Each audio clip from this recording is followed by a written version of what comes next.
Today's interview is a conversation that Mark had with Chris Wiegman at WordCamp Atlanta. Chris is the creator of Better WP Security, which later became iThemes Security. He is also a former airline captain. Chris shared some fun stories about flying around the Hawaiian Islands and how he created iThemes Security. He also chatted about his path to his current role at WP Engine. Here's Chris Wiegman at WordCamp Atlanta.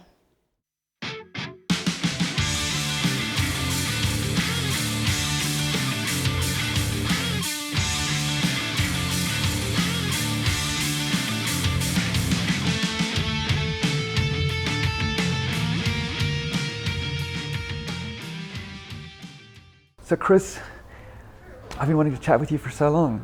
I've known about you for years.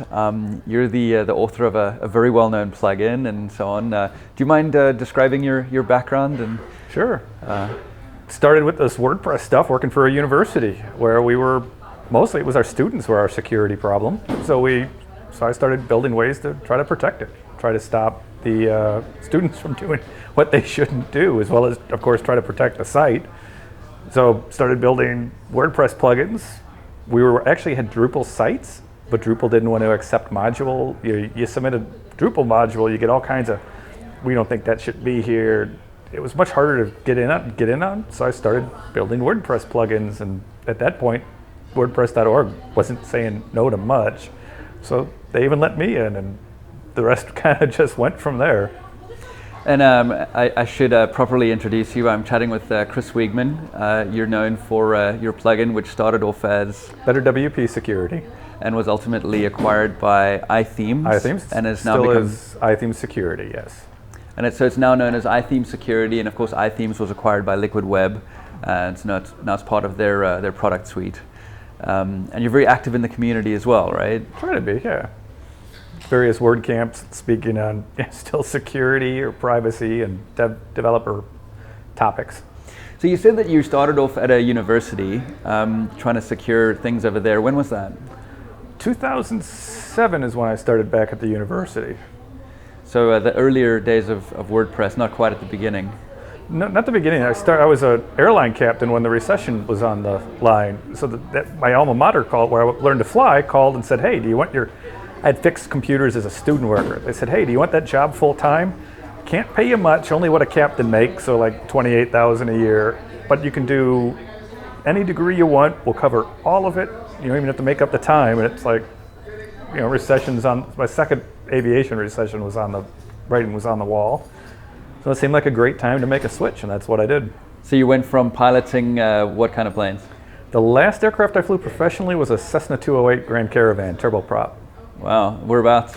That was Inter-Island Hawaii for a small airline. Nice. I mean, are there interesting landing strips there? With the topography, it must get a little bit hairy at times. There was a lot of neat, cliff top strips. There was Kalapapa, which is an active leper colony. So the world's tallest sea cliffs, a really beautiful peninsula. There's a lighthouse, a shipwreck, a plane crash, and then this runway going along it. And if you look at the FAA documentation, you can't leave the airport due to communicable diseases. What? It's the only active leper colony in the Western Hemisphere. Wow, that's great. And when we were chatting last night over a drink, you told me some things you ran into. An earthquake in an airplane. The 2006 Big Island earthquake. I was at Kamoila, or maybe it was Kona. I forget which airport I was at. About 2 miles from the epicenter of this thing. It was a 6.7. We didn't know it was an earthquake until somebody in the back screamed earthquake. We just thought it was, Hawaii's windy. So we just thought it was wind over the wings. And you looked up and you could see the earthquake moving through the tarmac. Wow, that's nuts. Yeah. It's like something from a post-apocalyptic movie, right? You quickly take off before the earth opens up and swallows everything. Well, that was the problem, is we looked at each other and said, let's get the heck out of here. So we take off, get about 2 or 3 minutes out, and our first officer and I look at each other and go, it's a really good thing that runway hadn't opened up. I was going to say, so you guys, so the earthquake, was it busy happening when you took off, or no, it just happened? It stopped, and you could see smoke from the towns around for the buildings that had fallen. But we got out of there, and luckily you didn't bother to walk down the runway to see if you were going to dive into a giant chasm or something like that. Nobody trains you for earthquakes. In fact, we were halfway my back goodness. on the airline's call sign. Like when you fly United or American, United Flight, whatever you hear on the radios, we were Tsunami was our call sign. So I don't remember what the flight number was, but it was Tsunami, whatever our flight was. See any signs of tsunamis in the water? Pause. Comes back about 2 minutes later. That didn't sound right, did it? Yeah. Wow, that's crazy. And you ran into some other stuff as well. What were the other things that you mentioned? Oh, seen a couple of funnel clouds from the air. It's like a tornado at sea, basically. Seen flew through tropical storms, flown through. I mean, you name it. A couple engine failures. We landed once. We didn't have the brakes on the aircraft. The calipers had completely fallen off somewhere over the Pacific. I mean, just had a really bad. My first day as a professional pilot was 9/11, which should have been a career sign right there that my luck was not cut out for this career. So I think they grounded all planes in American airspace on that day, didn't they? They did, and that was for a flight. That was the university I wound up going back to where I learned WordPress, and we were grounded for 2 or 3 weeks. But you must have enjoyed some of it, surely. Oh, I love the flying. I'd love to get back to flying part-time. I was quite honestly bored to tears in jets. I flew business jets as well, and with the airlines. Just, I couldn't keep control of myself. I was so bored with most of it, which is why I switched to Hawaii, because I thought that would be better. So you actually wanted to go from business jets, or from I guess turbofan engines, to back to propellers. And because it's more interesting, simulating, more going on. I thought it would be more fun to fly. The jet, I was flying Citation, I was actually a Citation 5 and a Falcon 10 were the 2 pieces of equipment I was on. Wow, nice. I was bored to tears. So yeah, I thought the Hawaii thing would be a better deal, but I was still I was kind of making websites a little bit on the side. Yeah. Still working for that university just as a contractor, just maintaining what they had at that point. And that was much more fun, but I still would love to, the fun part of flying is teaching. If you want to get back in the air, you want to be there in that cockpit. Yeah. You're sitting in the left seat. I can teach. I love to teach, so I could help you fulfill that goal. We both want to be there. There's no autopilot. We're not dealing with weather delays or all this and that. It's just much more rewarding on flying. That's what I'd like to do, and I really hope to get back to that on the weekends here. Hopefully, maybe this fall or so. Yeah. Well, I would love to fly with you. At some point, you said you're getting your CFI up to date. Yep. And where are you based out of? For that flying, that will be out of Venice, Florida. I live in Sarasota. Okay. Yeah. No. Awesome. Well, cool. I'm a pilot, but a private pilot. Nothing near the experience that you have, and so I just totally geek out on guys with your level of experience. It's incredible. I lucked out. I managed to get a whole lot of flight time at a point where even now, United still, I get mailings from United to come to career fairs. Yeah. So I have all this turbine jet engine pilot and command time. I lucked out with the timing I did on that for sure. Yeah. If I wanted to go back to it. I just think it's kind of cool that I know a guy who got bored out of his mind flying a Citation 5. So. Well, you take off, autopilot on. Guy next to you probably takes I mean, we had some interesting captains do some interesting things, just disappear, come into land, autopilot off for the last 30 seconds, and 4 or 5 hours later, and you're done for the day. Yeah. Sit there for three days twiddling your thumbs, and then take somebody somewhere else. It sounds really glamorous when you say pilot, but really I was just a professional tourist. It wasn't much fun. Yeah, I still find it hard to believe, but I have to take your word for it. So what was your journey to get to the point where you wrote Better WP Security? What I started back on was a computer science master's degree. So maintaining the websites at the university, at one point I think I had 17 different security plugins at the time, login, lockdown, some of the originals, all on the site. And I was looking for a side project. I mean, what was I'm working on a CS degree. What did I want to have on a resume when I finished? A CS degree from a smaller university isn't exactly great for, what can you do? So I started putting those plugins together into one and trying to add features to them that we needed to customize. And that's really where, it was never meant to be a security plugin in the likes of like a Wordfence. I was never trying to build a firewall. I was never trying to build anything external that was blocking hackers. It was more, how do you enforce, our biggest problem was best practices. We had students, we had night flight 2 nights a week. So to get your private, or to get your pilot's license, you have to fly at night. So we had a couple times they would post in parties on the aviation website. How do I stop that type of security threat? How do I enforce the best practices? How do I enforce password change, at a time when nobody in WordPress was doing that type of thing? So all the features for that really came around. Yeah, just that. It was designed to help an administrator secure their website more than to secure it itself, if that makes sense. For And sure. it was very effective. Yeah, and it became really, really popular. When did you launch it? What year? The first rendition of that one up, I believe it was fall of 2010. Okay. And did it kind of take off immediately, or was the growth gradual? It was rather slow actually until I moved to Austin. I graduated, finished my master's in January of 2012, and immediately moved to Austin to work at St. Edward's University. And it was largely the Austin WordPress community. I can think of Sandy and Nick Badic and Pat Ramsey in particular, who really kind of helped me start to see the potential in it and kind of work it that way. Then there were folks like Adam Werner who helped me realize that there was monetary potential with it as well. Because to me, it was just a resume item. So it was the help of those folks once I left Carbondale and moved to a bigger community that really helped push it forward. Okay. And I forget, well, let me ask you the question. So when you started thinking about monetizing it, what business model did you implement? Freemium, almost not even freemium, it was paid for support. I was burning out rather quickly. You guys have the large WordPress.org plugin as well. You know what the support burden can be there. So I was trying to do it myself. It was one of the most time-consuming things for us. My co-founder is my wife, Carrie Boyd, and we worked our tails off on customer support. And our first hire was Tim Cantrell, who is still in customer support, and he's actually downstairs at our booth. And having Tim pick up that load was unbelievable for us. It was a game changer. Yes. And we wound up hiring, but my first attempt to monetize was to charge for that support. I partnered with Foo Plugins and said, I'm not going to give you a lot of time unless you pay for it. Now, if you pay for my time, that's different. And then I hired Matt Cromwell and Michelle Butcher. At the time, Michelle Butcher, now she's Michelle Jones, and a couple others.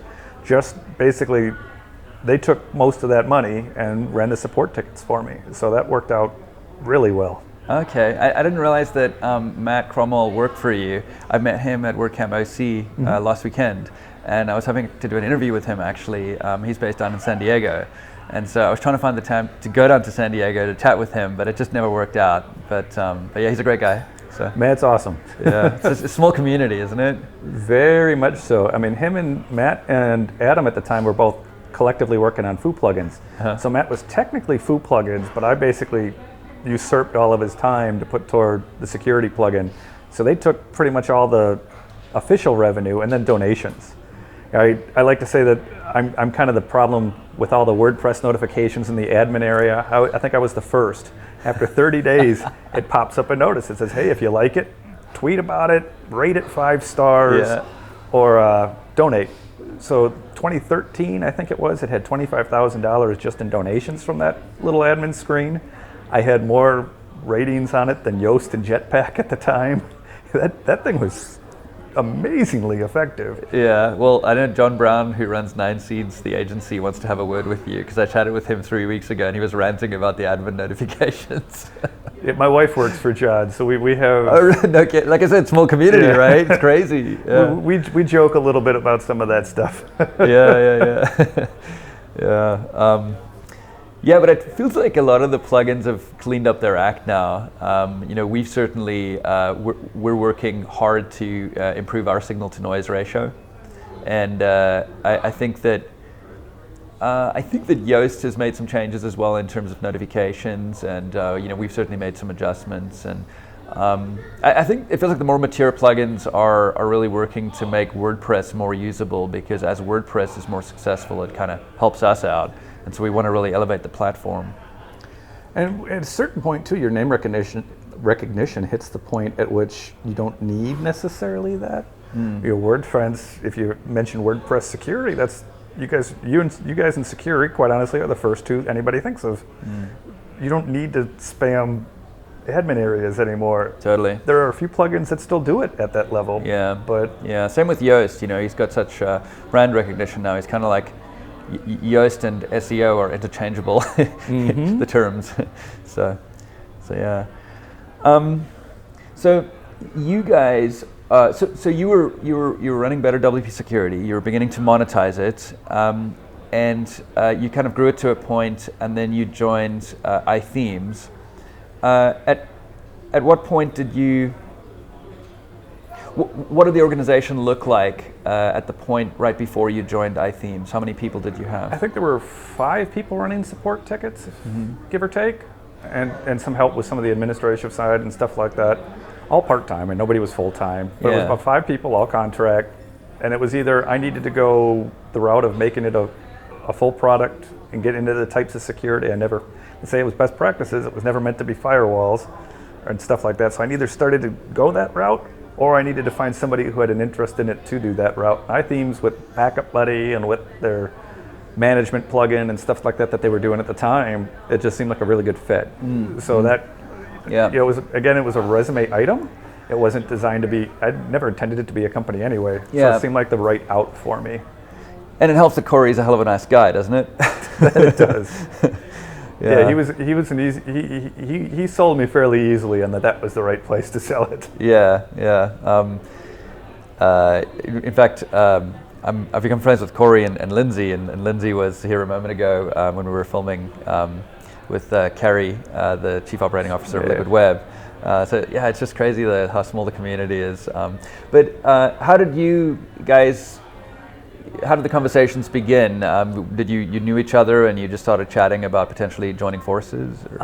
It was a little bit of Chris Lemma at that time was starting because nobody was really selling plugins in 2013. So Chris Lemma had started talking about that. So I had actually contacted him to say, hey, what do you think about if I was to sell this? Would you be willing to help me try to evaluate it and that type of thing? And there was not. This was before there was active install stats on WordPress.org. So how just trying to put all that together. And of course, Liquid Web is now, iThemes is now part of Liquid Web. Those guys have known each other forever. But between that and I want to say somebody else as well had recommended Corey. But there were a few folks that had pointed me to Corey and iThemes as that might be a very good product for their portfolio considering the other things they were doing at the time. And so you guys joined forces, and I guess you worked with Corey for some time. And what was that like? Well, we managed to get out a 4.0 release. I mean, we rebranded it. We got the momentum going on their side. And my vesting period, quite honestly, was a certain fixed amount of months. And at the end of it, like I said, I wasn't looking to be in security. So when the vesting period ended, it was time for me to move on and try something different. And that's what I did. Okay. But we did manage to get it rolling, and we got a pro version out. So now it's a true freemium model. It's still a model from what I've seen to this day. So we managed to set the stage for it, and then they were able to run with it from there, and it sounds like it's done them pretty well. And what are you up to now? These days, I went from there I'm trying to think of how many companies I've been at through there. So I've been to a few since then. These days I'm at WP Engine building a local dev product. Something similar to like a MAMP or a WAMP type product, trying to only, of course, integrating better with our system. So we're working on that and working toward an open beta of the CLI version later this month. Awesome. And how are you finding WP Engine? I mean, I hear great things about them. Super innovative company, and they've had incredible growth, haven't they? They're up to, I think we're 650, and I was hired in September. We were still a little under 600. So it's growing like a weed, which is great.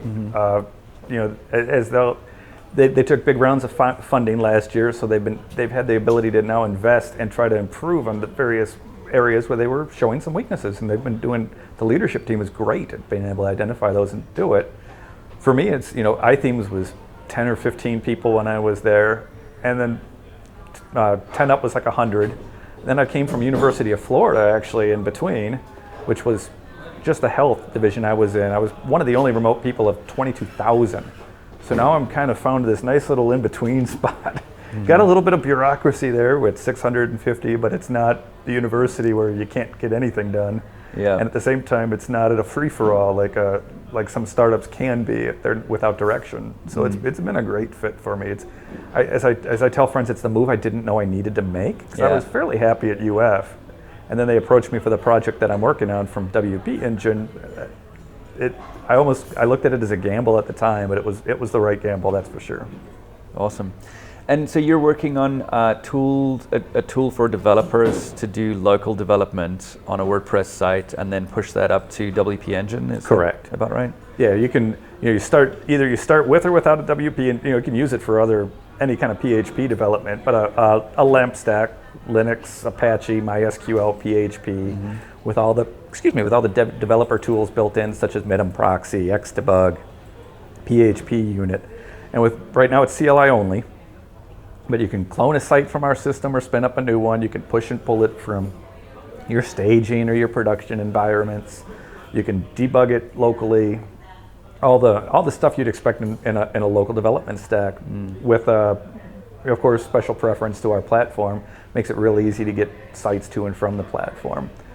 Got a GUI we're starting to work on designs for. The idea, most of these started as a GUI, which some of the advanced developers tend to frown on a little bit because I just want to hit, I'm working in the terminal anyway, I want to do it that way. So we've started from a terminal app, and we're starting to build that. We've left the architecture such that we can very easily build a GUI wrapper around that. So that's what we're starting now.